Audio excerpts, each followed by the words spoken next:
Tomorrow is primary election day for candidates seeking state and federal office here in Minnesota.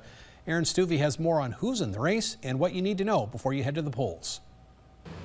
The 2024 campaign trail continues to heat up, but there's still one more stop to make before checking ballots in November. Tuesday is Minnesota's primary election, where candidates vying for office will be narrowed down. Tuesday's election will be a closed primary in most races, meaning that voters can only pick candidates for one party, though nonpartisan races like city council seats are open to all voters. The local talk of the town is on the 1st Congressional District and incumbent Brad Finstad. He won the seat twice in 2022, but now has to go through fellow Republicans Gregory Geitzman and Sean Tweeten. Finstad is the incumbent and has the endorsement of the state GOP, but his challengers are hopeful that they can make a bid at the seat, with the three of them, along with the lone Democratic candidate Rachel Bowman, making an appearance at Farm Fest last week. In the Senate, Amy Klobuchar is in a more crowded race. 4 other Democrats are trying to beat out Klobuchar for the nomination as she seeks her 4th term in office. Meanwhile, 8 Republicans are competing for their place on the November ballot. Former professional basketball player Royce White has the GOP's endorsement, though he's expected to see close competition from Joe Frazier.